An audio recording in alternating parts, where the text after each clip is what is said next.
Sejam bem-vindos a mais um episódio do IEPREV Talk, o seu podcast de direito previdenciário do IEPREV, comigo, Amanda Faria Mapa. Estamos juntos nessa segunda temporada. A primeira foi um sucesso, gravada dentro do estúdio, mas agora a gente está dentro do Congresso de Direito Previdenciário do IEPREV, recebendo os maiores nomes do direito previdenciário do Brasil, e não poderia ser diferente com o Dr. Fábio de Souza. Excelentíssimo, senhor Fábio de Souza, me desculpa, a gente está acostumado, não, né? Todo momento que eu tomo uma aguinha, batendo um papo aqui com o magistrado, né? Da 4ª Turma Recursal Previdenciária do Rio, está na TNU também, além disso um grande doutrinador, pesquisador, estudioso do tema, está sempre escrevendo, professor também, um grande mentor de advogados aí, e está sempre evoluindo, contribuindo para a evolução da doutrina previdenciária. Então, estou muito feliz, estava ansiosa por recebê-lo aqui já em Terras Mineiras, porque é difícil, doutor, largar aquele solzão, aquela janela maravilhosa do gabinete e vir para cá é difícil. No inverno é difícil, hein? Seja muito bem-vindo, muito obrigada por ceder o seu precioso tempo, compartilhar tanta informação de qualidade. Te agradeço muito, o doutor faz uma imensa contribuição para o mundo previdenciário. Eu que agradeço o convite, Amanda, é um prazer estar aqui. O podcast traz muitas informações relevantes, isso é muito importante, a gente divulgar o conhecimento previdenciário. Então, parabéns pelo trabalho que você desenvolve. Vamos conversar sobre temas de direito previdenciário. Estou muito feliz de estar aqui. Ai, que bom. Eu gostaria de destacar que, assim, na sua posição de magistrado, a verdade é que você poderia estar muito confortável atrás da sua mesa, dentro do seu gabinete, no ar-condicionado, julgando, né? Mas você não se limitou a fazer isso. E, assim, eu preciso te parabenizar, porque talvez seria um lugar de muito conforto para você não ficar lá, vou ficar aqui fazendo, entre aspas, o que eu sou pago para fazer, mas não, você vai sempre além. Então você, assim, tem que ser um espelho para os outros magistrados, sabe? A gente fica muito feliz quando vê uma personalidade como a sua. Bacana, Amanda, assim, é importante você falar isso. Eu brinco que eu sou juiz MM, que eu sou magistrado. Eu adoro a magistratura e o magistério, né? Então, eu tenho os dois M's da minha vida. MM, gostei. Mas você sabe que eu não consigo mesmo ficar encastelado no gabinete, porque a gente precisa ter essa visão, né? A gente precisa dialogar com a advocacia, com a procuradoria, e também com as partes, para a gente entender o que se passa ali, né? Um processo não pode ser um ato frio, ainda mais no direito previdenciário, você está decidindo a vida das pessoas. Você conceder um benefício ou não é só uma questão de número, nem de uma tela. Na verdade, você está fazendo a diferença na vida, não só de uma pessoa, mas de uma família inteira. Então, realmente, assim, eu acho que a gente está aberto ao diálogo, conseguir ouvir da advocacia, todas as dores e as demandas, ouvir também da procuradoria, todas as preocupações, isso alimenta a base de conhecimentos que o juiz vai ter na hora de decidir os casos, na hora de avaliar as situações. Então, eu me sinto, não me sinto espelho de ninguém, de forma alguma, mas eu, olhando para mim e para minha atividade, eu me sinto um juiz melhor do que eu era toda vez que eu participo desses diálogos, né, com os outros atores processuais. E ao contrário também, né, porque a experiência da magistratura também ajuda na hora de conversar e de passar conhecimento. Então, acho que uma coisa complementa a outra de uma maneira que tem uma sinergia muito grande. Nossa, e com isso o direito previdenciário só ganha, porque essa interlocução entre todos os atores processuais ali de um processo previdenciário é muito importante, né? Então, a sua contribuição, de fato, tem sido muito relevante.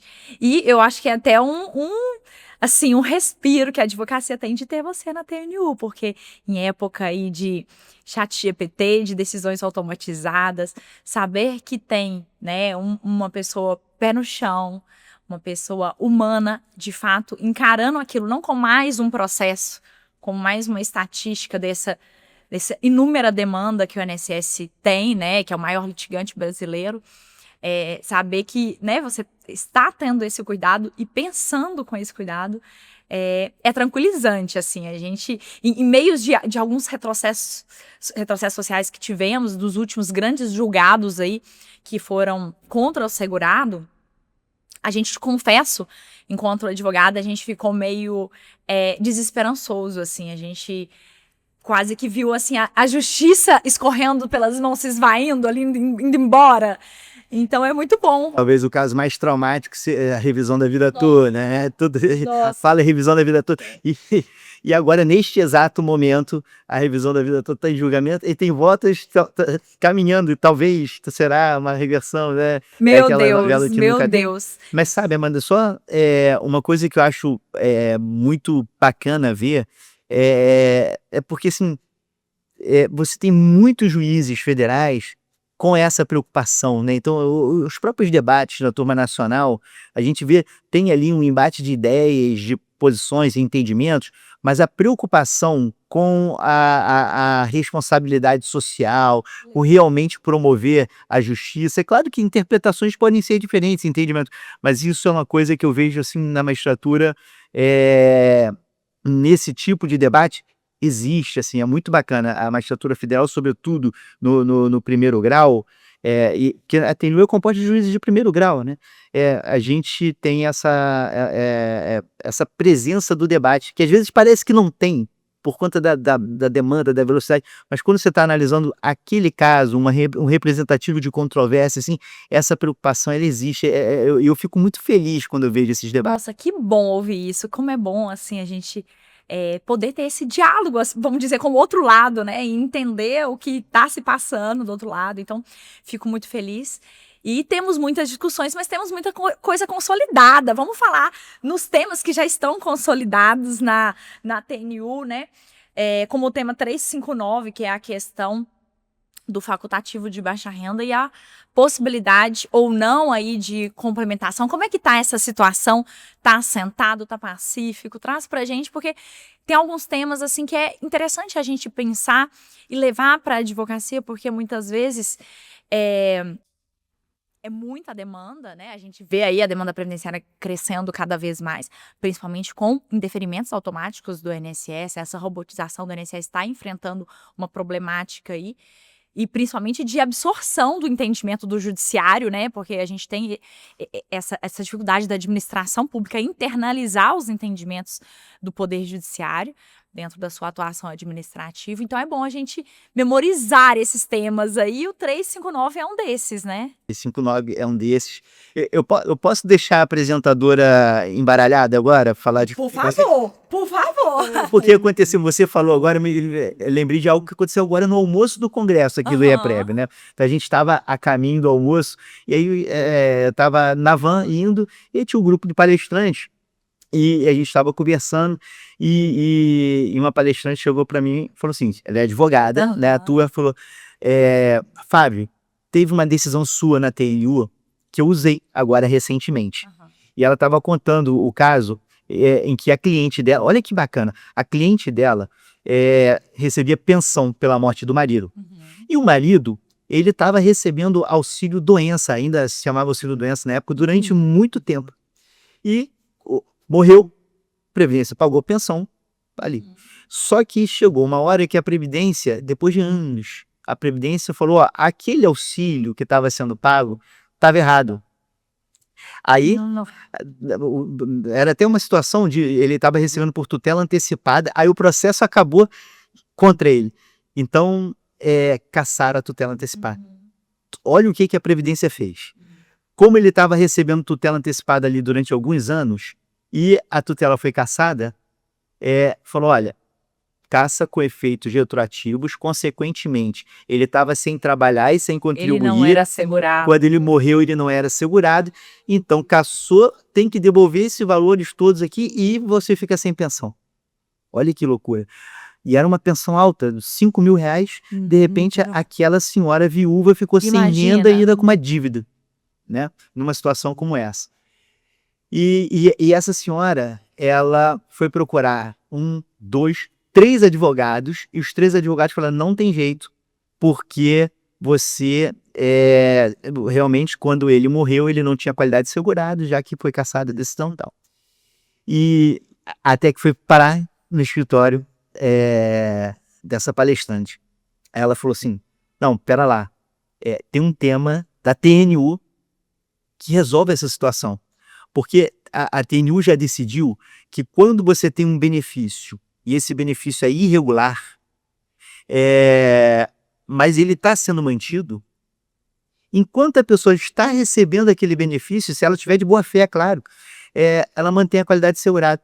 Então, se o INSS cessa aquele benefício porque acha que ele é irregular, mas o segurado está de boa fé, esse período tem que continuar a valer como período de graça, né?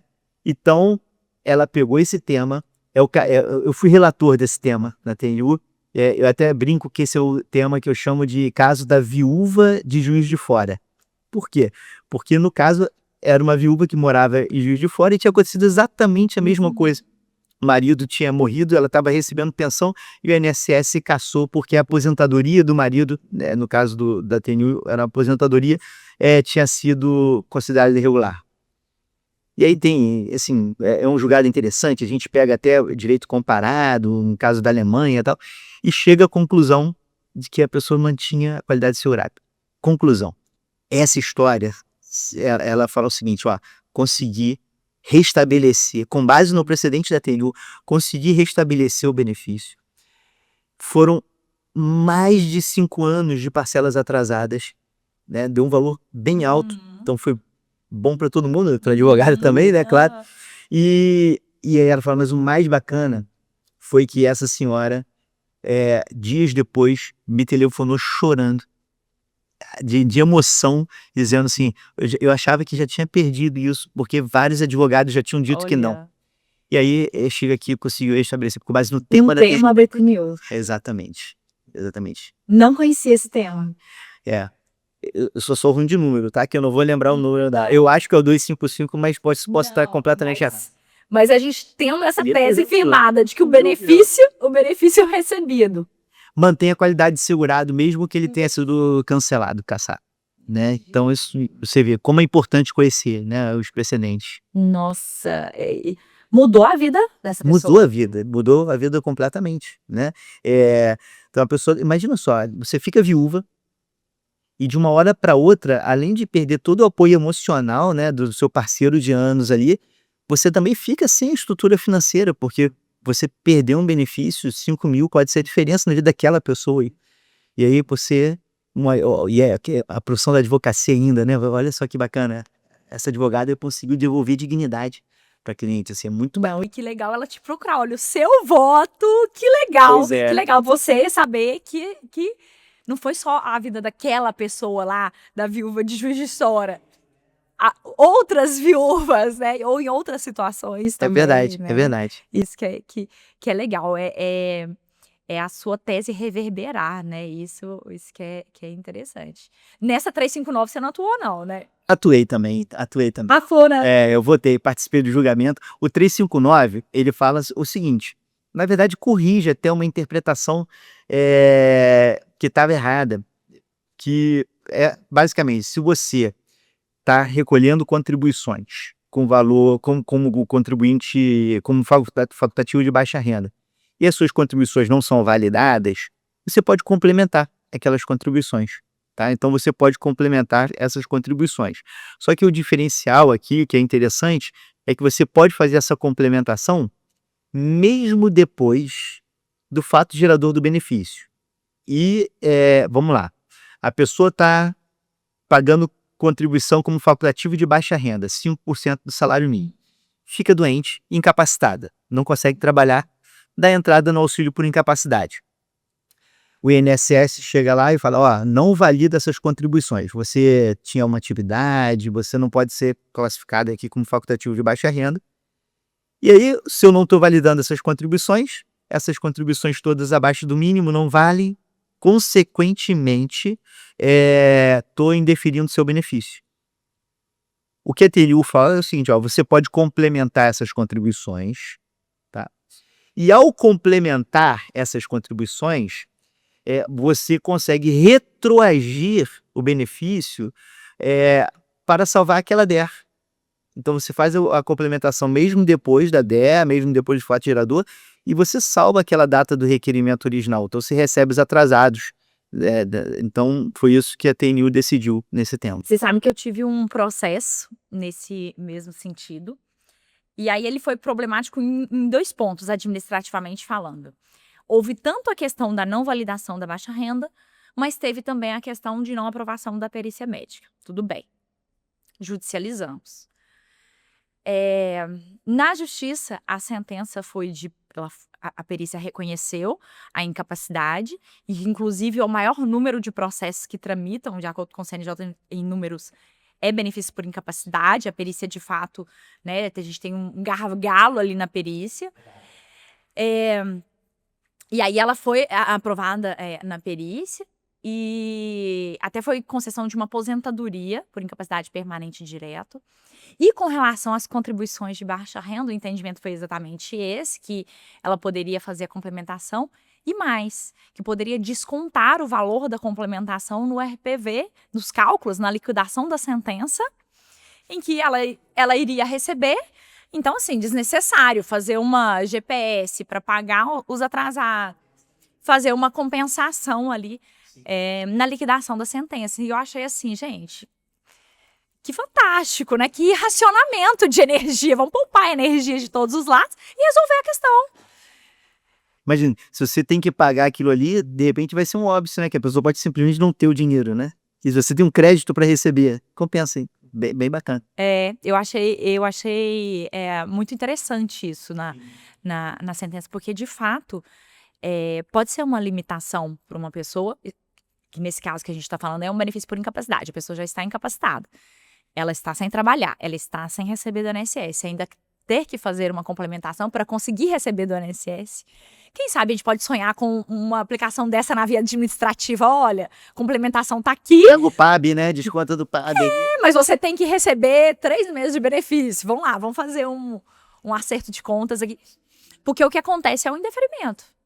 A pessoa não complementa, mesmo que a aprovação da perícia é um indeferimento administrativo, né? Eu sou da seguinte situação. Eu aprendi uma coisa quando eu peguei minha carteira de advogado assim que eu me formei, né? Olha essa história. Eu me formei e estava trabalhando no escritório e fui efetivado. E tinha uma audiência, que eu queria fazer aquela audiência. Só que já tinha sido aprovado na prova da ordem e a cerimônia de entrega da carteirinha estava para a semana seguinte da audiência. Eu tô sem carteirinha, na época não tinha, o juiz era inflexível lá. Aí eu fui Na época de carteira física, né? carteira física, né, processo de papel. Aí eu fui na OAB. E quando eu tava na OAB, o presidente da OAB do Rio, encontrei com ele no elevador. Aí eu falei, doutor fulano, tô com essa situação aqui e tal. Aí, vem cá. Aí foi comigo na secretaria. Carteirinha dele tá aí? Tá. Ele pegou, vem cá. Foi comigo no auditório, chamou uma advogada. Você vai ser a paraninfo aqui. Aí ela fez um discurso ali na hora, não sei o quê, entregou a carteirinha. Daí depois ele me falou uma coisa que eu guardei pra vida. Ele falou, ó, você tava com um problema, eu podia resolver e resolvi.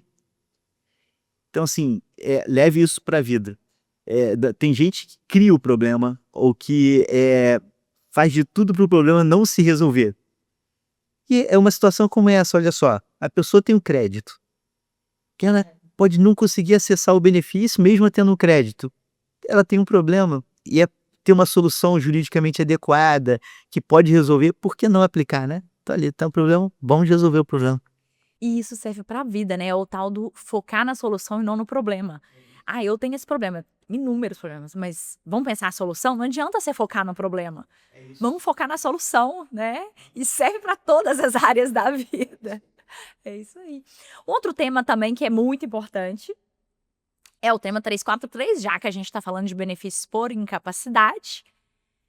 Como já dissemos, é problemático e a gente tem uma situação ainda muito delicada, que é a atenção do SUS, porque estamos, né, todos nessa conexão com outras instituições E depende muito a prova de documentos, né? Em épocas, então, de ateste médico, tem que ter os requisitos ali, o laudo tem que ter os requisitos que tem que apresentar, e muitas vezes essa prova ali se complica, a prova do problema de saúde se complica. Além disso, as pessoas historicamente já têm um problema de documentar a sua vida, as pessoas mais simples, principalmente, têm um problema de documentar a sua vida. E eu percebo que isso tem se agravado com a digitalização de tudo. Cada vez elas acham que os documentos são menos importantes. Não precisa não, tá tudo no prontuário, tá tudo no sistema. E aí a gente tem esse problema, né, da prova do início da incapacidade, que muitas vezes a pessoa realmente não tem uma documentação para provar, e realmente o médico muitas vezes fica também de mãos atadas. Poxa, se a pessoa não apresentou o documento, como é que ele vai colocar, qual é a data de início da incapacidade? É o famoso, vou tirar do sovaco, de onde que eu vou tirar a data do início da incapacidade, né? Fala um pouquinho pra gente desse tema também, que é muito relevante. Esse tema, ele corrige um costume judicial que eu acho muito perverso, né? E o tema corrige. Eu fui o relator do acórdão desse tema, né? Prevaleceu o meu voto, eu apresentei um voto divergente e prevaleceu esse meu voto. Porque imagine só, Amanda, a seguinte situação. A pessoa está pedindo um benefício por incapacidade. Ela já fez requerimento administrativo porque ela estava se sentindo incapacitada, não estava conseguindo trabalhar.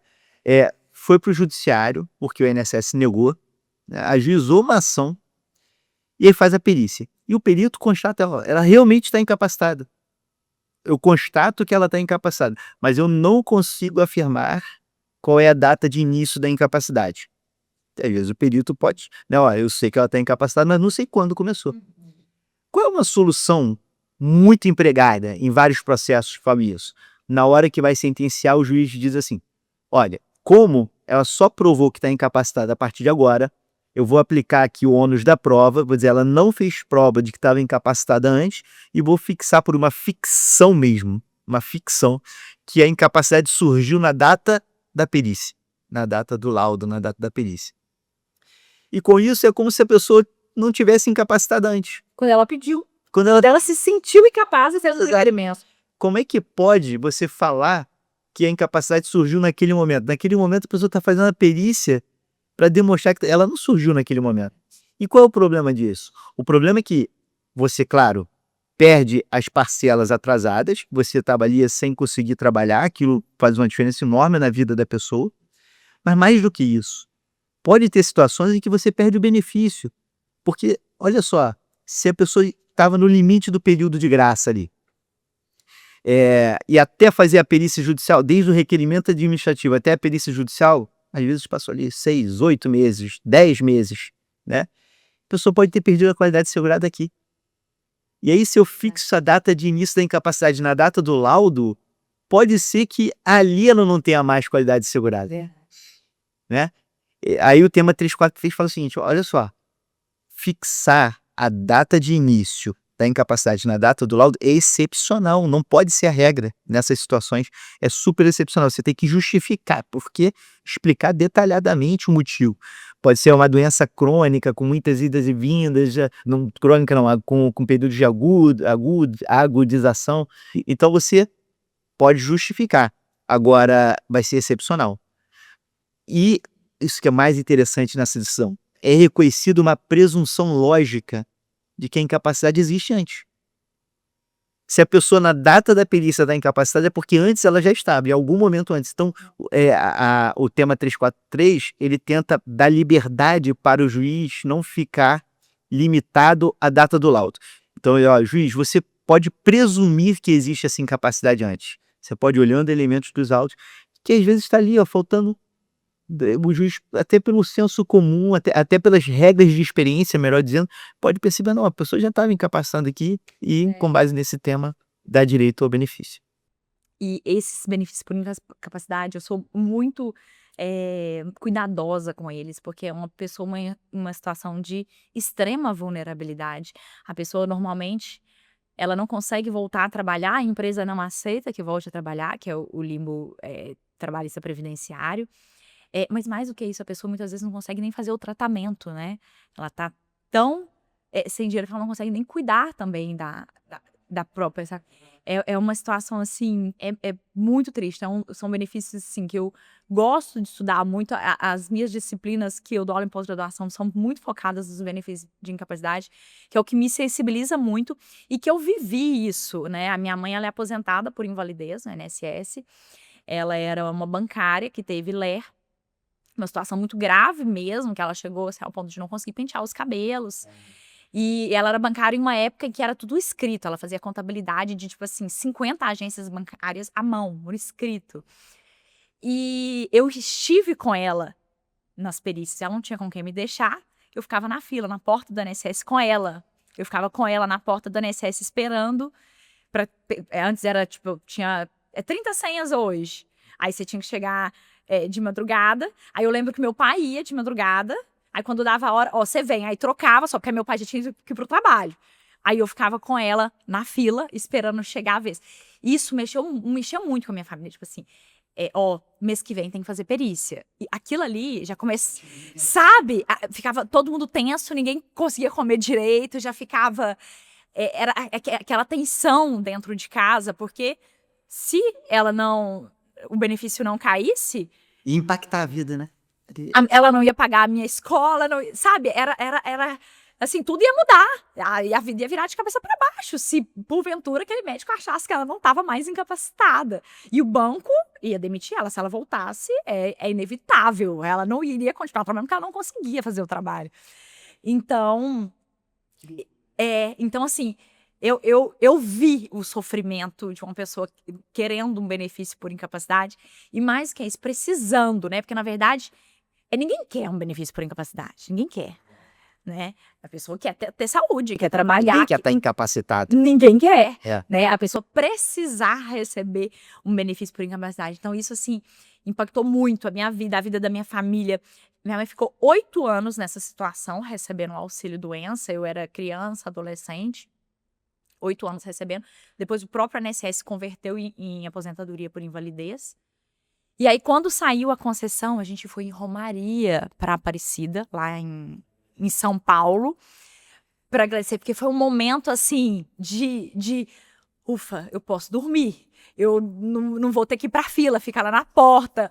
Senha, tinha venda de senha, era uma época que vendia senha na porta. Então, assim, foi tão traumático isso, que eu carreguei isso ao longo dos anos. E hoje, atuando, né, como advogada previdenciária, sempre quando vem um benefício por incapacidade, eu paro tudo que eu tô fazendo. Peraí, vamos entender o que tá acontecendo. Você entende a dor do cliente, né? Nossa! Você entende a dor do cliente. E gera empatia, né? Nossa! Você se colocar no lugar da pessoa, e isso é muito interessante. E as pessoas têm medo da perícia, a verdade é têm medo. Claro. Amanda, eu fiz perícia 2 vezes na vida, em 2 situações positivas, né? Quando eu fui tomar posse na Justiça e quando eu fui tomar posse na Universidade Federal do Rio de Janeiro. Então, assim, nenhum problema de saúde ali, não tinha motivo para estar nervoso e era uma situação positiva. Né? Quer dizer, a chance era de ganhar alguma coisa, né? Tipo, tinha motivo para me preocupar, mas fiquei nervoso. Olha, você vê. Porque não é o ato médico, geralmente, quando você vai ao médico, é uma relação de confiança. Mas com o perito, é uma relação de desconfiança. É verdade. Então você está ali sendo julgado, a pessoa está vendo se você está falando mentira, é uma situação de desconfiança. E se você está nessa relação com a pessoa, dependendo daquilo para garantir o sustento da família, é uma situação muito tensa. E às vezes nervosa. O perito pergunta uma coisa, a pessoa responde um pouquinho diferente, e aí isso coloca, né? Então é realmente dramático. Agora você sabe, você falou de limbo previdenciário, você mencionou limbo. Sabia que a TNU tem tema de limbo previdenciário? Olha, é o momento! Traz pra gente aí o que a TNU tá decidindo sobre isso. A TNU fala assim, porque no limbo previdenciário, a pessoa fica ali com o contrato de trabalho está em aberto, né? Afinal de contas, está suspenso o contrato de trabalho. Quer dizer, ficou suspenso o contrato de trabalho enquanto estava recebendo benefício. A partir do momento que ele tem alta, o contrato de trabalho deixa de estar suspenso, a pessoa tem que voltar a trabalhar. Se a empresa não o admite, fala, não vai voltar a trabalhar, veja, não tem suspensão de contrato de trabalho, porque o que suspende o contrato de trabalho é o benefício, né? Então, assim, É porque presume-se a legitimidade da perícia. presume-se a legitimidade, Né? Bom, mas aí, e como é que fica a situação? A pessoa tentou voltar a trabalhar, não conseguiu, a empresa parou de pagar o salário dele, deveria estar pagando, mas parou de pagar o salário, ele não está recebendo benefício, esse é o limbo, né? Aí você tem algumas consequências, quem tem que pagar nesse momento, tal, mas o que a TNU fala é o seguinte: enquanto tiver nessa situação, se ficar provado que a empresa não deixou a pessoa voltar a trabalhar, tem que manter a qualidade segurada. Você não pode considerar que ele perdeu a qualidade segurada, porque ele é segurado, empregado ali, e mesmo que a empresa não tenha deixado ele voltar a trabalhar, como foi um ato da empresa, ele não pode ser punido. Então ele mantém a qualidade de segurado quando ele, depois da alta previdenciária, tenta voltar e a empresa não permite. Então você pode, por exemplo, pegar o ASO, né, o atestado de saúde ocupacional da empresa, dizendo, ó, não está apto, não sei o quê, e aquilo é a prova de que você tentou. O que não dá. E essa prova é maravilhosa, porque tem a data. Tem a data, tá dizendo. Que você tá inapto. Isso. O que não dá é simplesmente falar o seguinte: ó, teve alta, não fiz nada, só de palavra a empresa disse que não ia aceitar, aí não dá. Mas tem que orientar a pessoa a ir tentar voltar, e se a empresa não deixar, isso tem que estar por escrito, tem que estar com ASO ou qualquer outra manifestação da empresa, que aí você vai ter a prova de que tentou.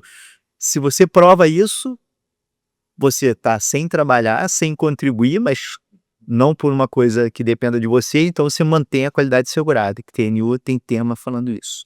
E isso é uma ótima, inclusive, para quem sabe pensão por morte, né? Excelente, exatamente, para pensão por morte. Também. Né?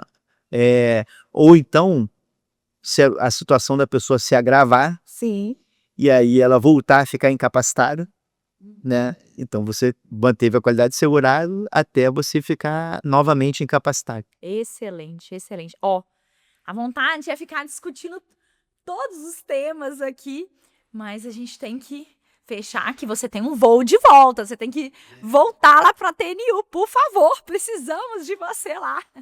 Mas tem um tema, né, pra gente finalizar aqui, que é o tema 349, que, já que a gente está falando da qualidade de segurado, né, também é de impacto esse tema, porque é com relação ao recolhimento abaixo do mínimo. É um tema também importante para o advogado, como se diz aí, ter essa carta na manga também, né? É verdade. Não, tem muitos temas que a TNU ainda vai julgar, né? Esse ela já julgou. Mas só para você ter uma ideia do que tem pela frente. Tem BPC para o pessoal com visão monocular. Tem BPC para o pessoal com transtorno de espectro autista. Tem um monte de coisa pela frente. Mas esse caso é um caso muito interessante, que foi julgado recentemente, porque o INSS interpreta que se você tem uma contribuição abaixo do mínimo, aquela contribuição não vale para nada. Então não vale nem como tempo de contribuição, mas também não vale para manutenção da qualidade de segurado. Então, é porque o decreto está falando isso. O decreto diz que a contribuição abaixo do mínimo não vai valer para manutenção da qualidade de segurado. Então, se você está um ano pagando contribuição, e as pessoas erram. Sabe o que é um erro comum? A pessoa um dia falaram, ó, o valor do seu INSS é esse aqui, ó. Só que virou o ano. E a pessoa continua pagando. A pessoa continua pagando com base no salário mínimo antigo ali, aí tá ali, ó, pagando abaixo do mínimo um tempão. E passou um ano assim, perdeu qualidade de segurado. Né? O que a TNU fala? A TNU diz, o que está na Constituição, né, na alteração trazida pela emenda 103, é que a contribuição abaixo do mínimo não vale como tempo de contribuição. Mas a Constituição não está falando que a pessoa que está trabalhando, contribuindo, mas fez uma contribuição abaixo do mínimo, que ela vai perder a qualidade de segurado. Só fala que não vale como tempo de contribuição. Então, nesse tema, diz, ó, a contribuição abaixo do mínimo ela é suficiente para a pessoa manter qualidade de seu lar.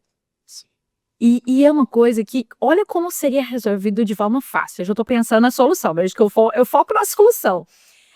Hoje, para se emitir a guia do INSS, entra no sistema SAL lá da Receita Federal, e aí você mesmo preenche a competência e preenche o salário que você quer pagar. Gente, já coloca como automático ali pelo menos o salário mínimo, Exato. entende? Que aí a pessoa não vai conseguir imprimir a guia com um valor menor que o salário mínimo. Isso aí. Já coloca a margem ali. Bota uma mensagem de erro, né? Exato! É. Exato! Isso.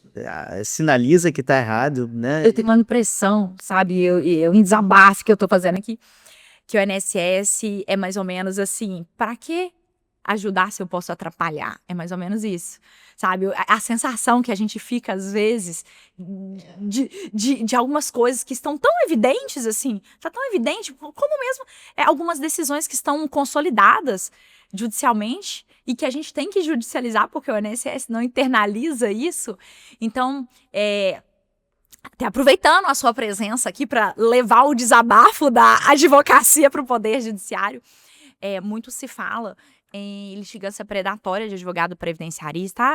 Protocolou que 100 ações. Aqui em Minas a gente teve um caso recente que o juiz acionou até para fazer um boletim de ocorrência, que foi distribuído imediatamente 200 ações com a mesma temática e tal, que era uma litigância predatória.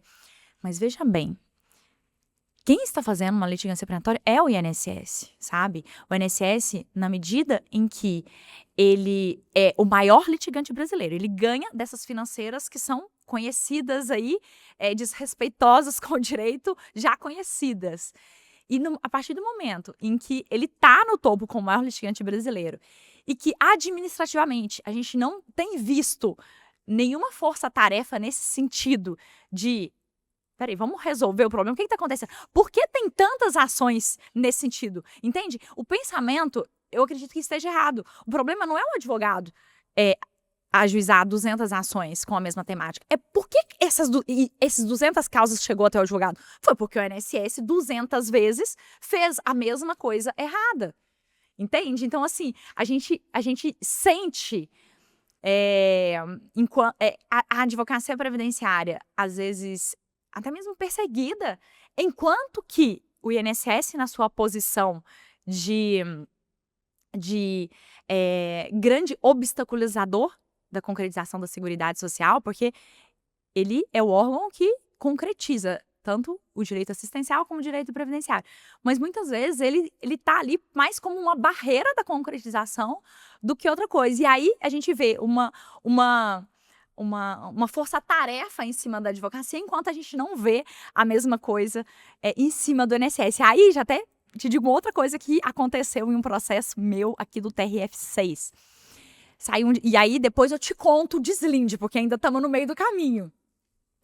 E eu acredito que outros colegas deva ter acontecido isso, mas eu vou fazer um desabafo aqui do que eu fiz. A gente teve, né, a questão das audiências remotas e que foi muito aderido aqui, até então era o TRF1, agora o TRF6, mas que se aderiu muito às audiências remotas previdenciárias pela facilidade, pela hipossuficiência das partes, pela dificuldade dos pequenos lugarejos de Minas Gerais. Minas Gerais tem 805 municípios, então assim... Estado com mais municípios. Então assim... facilitou muito a questão da audiência remota. E aí eu tive um processo com o seguinte despacho. Audiência híbrida, com a possibilidade remota para o INSS e presencial para o autor. Tipo assim, caso não concorde, faça justificativa porque ele não poderia comparecer presencialmente. Doutor, eu respirei fundo. E eu fiz um desabafo, a petição ficou um desabafo. Eu falei, olha, o INSS, ele tem sede da Procuradoria em Belo Horizonte. Ele tem inúmeros procuradores concursados, ele tem uma força-tarefa judiciária de atuação já, ele tem os procuradores federais que atuam, né? Tem a sede da Procuradoria Federal na capital, em outras cidades grandes do interior também. E, enquanto isso, o segurado mora na zona rural, distante de não sei quantos quilômetros, esse caso é um caso de aposentadoria rural, ele teria que se deslocar, trazer as testemunhas, o que é um custo. E aí justificando, olha, o INSS, como se diz, ele tem muito mais, ele é um grande player nesse jogo, né? E aí ele é facultado, sem qualquer justificativa, o comparecimento remoto, enquanto que, para o segurado, juntei tabelas do CNJ demonstrando da Justiça em Números, demonstrando a litigância, demonstrando qual a quantidade de processos, demonstrando casos reiterados de indeferimentos automáticos, demonstrando toda uma situação, e aí, assim, o segurado sendo onerado, né, o ônus, o encargo mesmo do processo todo para o segurado. Ele, além de ter que contratar um advogado, a Defensoria Pública Estadual Federal, que atua na Justiça Federal, infelizmente, não é presente, pelo menos aqui em Minas Gerais, eu falo com conhecimento de causa, a gente não vê a Defensoria Pública Federal ramificada, eu falo chegando aos confins mesmo, a gente vê uma pequena atuação da Defensoria Pública Federal.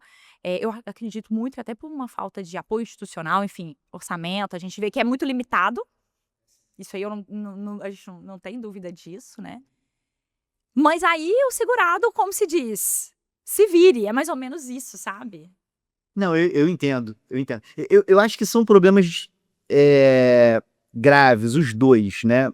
Eu acho que você tem toda a razão quando você afirma que a gente tem um problema na gestão administrativa da proteção do segurado.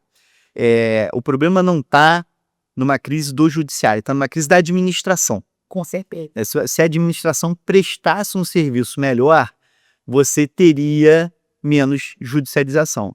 Então, assim, você tem muitas falhas na prestação do serviço do INSS. E não só do INSS, na estrutura administrativa como um todo. Por exemplo, a estrutura recursal administrativa tinha que ser melhor, mais célere, né? Então, isso seria um ponto muito importante. Que aí você realmente vai desafogando a questão jurisdicional. Agora, isso não significa que não haja também, pontualmente, litigância predatória. Eu acho que não é simplesmente porque tem um grande volume, um escritório tem um grande volume que ele está fazendo litigância predatória. Não é isso. Ele pode ter um escritório com tradição, já com uma base de clientes grandes, e pode ter um grande volume juizando ali. Mas tem algumas práticas que caracterizam uma advocacia predatória. E assim, eu acho que a boa advocacia também deve ser interessada em combater essas práticas. E, por outro lado, a gente tem que realmente cobrar uma melhor gestão do INSS. Então, assim, são dois problemas existentes e que vão caminhando um ao lado do outro. Assim, a gente precisa trabalhar melhor. Quer ver uma coisa que é predatória também? E que os advogados previdencialistas sofrem muito, que é o assédio que existe aos clientes dos escritórios. Não, o cliente, ele fica sabendo que o benefício foi implantado pelas financeiras que ligam oferecendo empréstimo. Pois é, olha só. É assim que eles ficam sabendo. Exato. Que estão aposentados. Olha, você está aposentado. Você tem aqui 10 mil reais, vamos fazer um empréstimo e tal. Então, E aí a gente vai receber uma ali, doutor, eu tô aposentada, eu não tô sabendo, nem a gente estava sabendo, porque já tinha a sentença, mas não tinha chegado ainda o comunicado de implantação do processo. Pois é, né? Porque assim, eu sou super a favor a você ter crédito para aposentado. Eu acho que o crédito consignado ajudou a vida de muita gente. Agora, não dá para transformar isso em um processo predatório de tentar empurrar o crédito para a pessoa, né? Que muitas vezes nem está precisando tanto e aí vem aquela insistência. Ou seja, a gente precisa melhorar a prestação do serviço. Aí eu concordo 100% com você nesse ponto. Se o serviço do INSS fosse melhor, a gente teria menos litigância. E às vezes a gente fica sem compreender por que não melhorar, né? Tem alguns pontos que demandam um pouco mais de gestão, enfim. Então, mas eu concordo. Nossa, que delícia conversar com você, doutor Fábio, que delícia. A gente poderia ficar aqui o dia inteiro aqui buscando soluções, né? Buscando soluções que facilite o trabalho do Poder Judiciário, desafogue o Poder Judiciário, porque hoje o Poder Judiciário que mais sofre com a falta de gestão e esse problema estrutural do INSS deságua todo no Judiciário, né? E cada vez mais demandas, mais numerosas.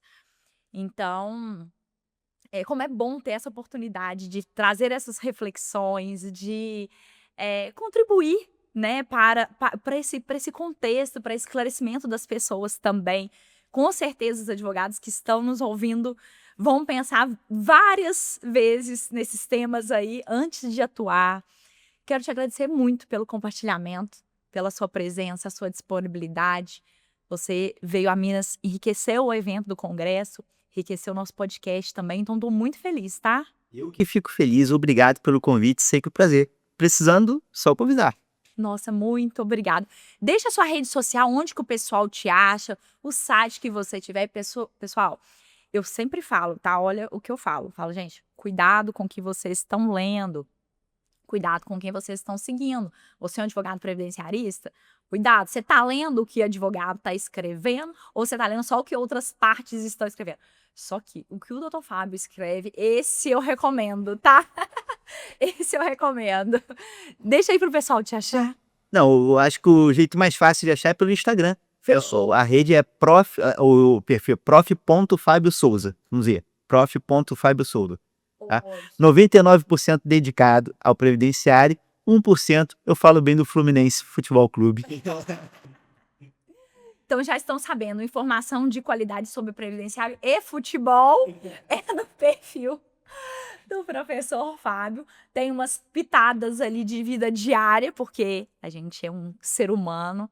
Eu também utilizo para mostrar que a gente, né, tem uma vida por trás do previdenciário, né? É verdade. Então, te agradeço. Muito obrigado, tá, doutor? Eu que agradeço e um abraço a todo mundo aí que está assistindo. Finalizamos mais um episódio via Prev Talk. O quão foi enriquecedor. Trouxemos tantos temas incríveis. Olha que privilégio discutir temas de TNU com um membro da TNU. Isso foi muito enriquecedor.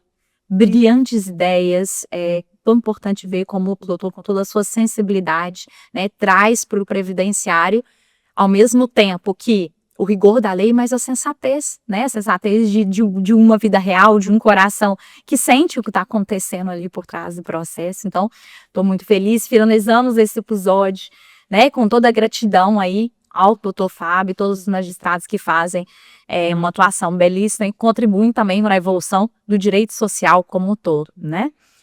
Finalizamos, então, siga no Spotify, @IEPrevTalk. No YouTube a gente está em áudio e vídeo, dentro do canal do IEPrev. Toda semana a gente tem um novo convidado com uma nova temática, sempre visando enriquecer a advocacia, o direito previdenciário como um todo, sempre contribuir para o direito social como um todo, para o não retrocesso social. Então, continue nos acompanhando e sempre se atualizando. Me segue também, meu Instagram é @AnandaFariaMata. A gente segue junto, até o próximo.